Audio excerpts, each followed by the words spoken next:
Tomorrow is December 7th.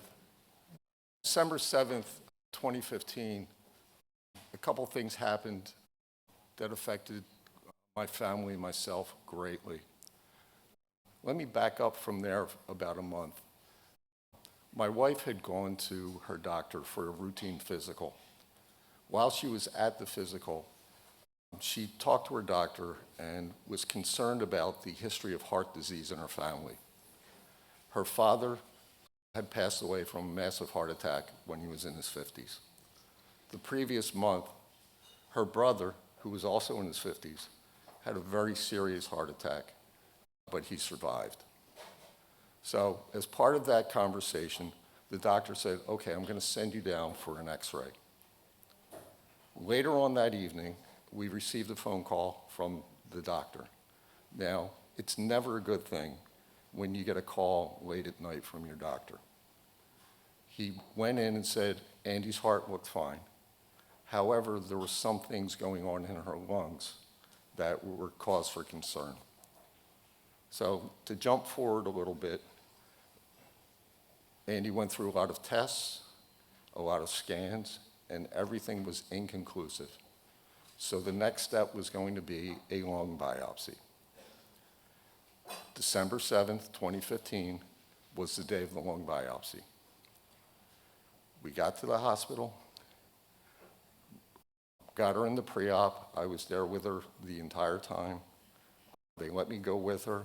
When they rolled her into the operating room for the biopsy, I gave her a kiss and then went and waited in a waiting area, private waiting area, to get the results. About 2 hours later, the surgeon comes out. Now, this surgeon, I don't remember his name. I just remember his look and his demeanor. To give you an impression, consider an arrogant Steve Buscemi in a white coat. Right? So, after about 2 hours, the doctor comes out.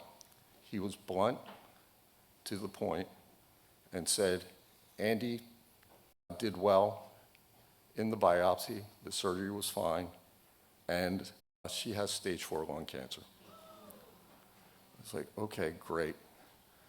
Then he said, she's still going to be in recovery. When she comes to, I'll tell her what's going on, and then we'll come out and get you, and you can go in and see her. So after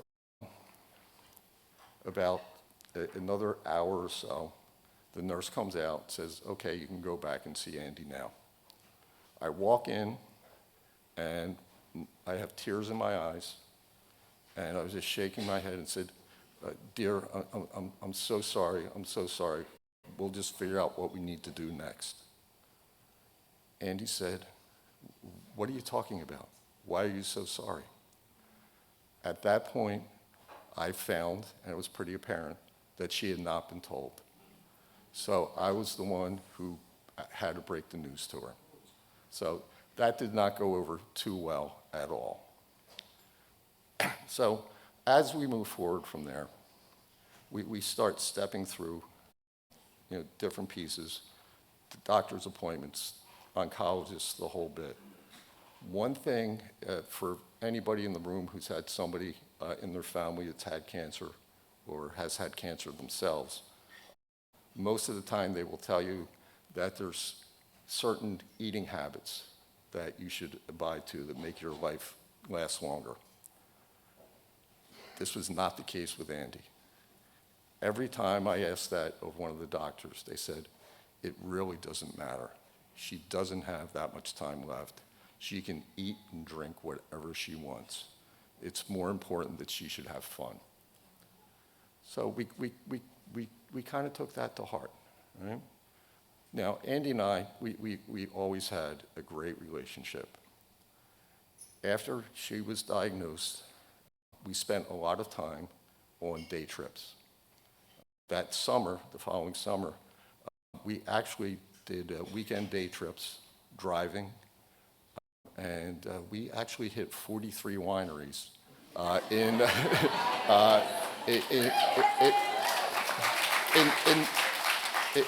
New York and Connecticut Some of them more than once. So we were enjoying ourselves, and that's how things worked out, right? So we were moving forward. She had a great medical team at this point. Dr. Buscemi was a long forgotten history, but we moved forward, and so that's where we stand, and that's where we go. Now, one of the things, we always spoke about everything. I say life, the universe, and everything. We did that. And one of the things that Andy did, well, actually one of the few things that she did, was that she prepared me for when she was going to be gone. And she actually, as we got close to the end of her life, she actually passed this past February. But as we got to the end of her life, she gave me 4 rules to live by. Number 1 was stop working so hard. I had worked, 40 to 60 hours, even more every week. So rule number 1, I retired. I took an early retirement, so that was that. Then rule number 2 and rule number 3 kind of went hand in hand, right? Number 2 was go out and meet new people. Number 3 was have fun. Okay. Which brings me to here, why we're here tonight.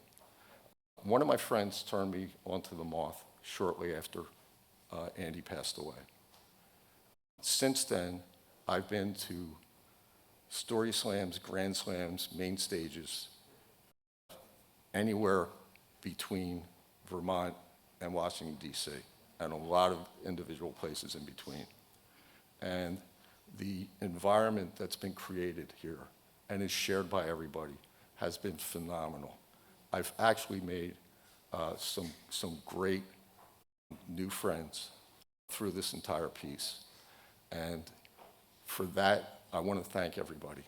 Right?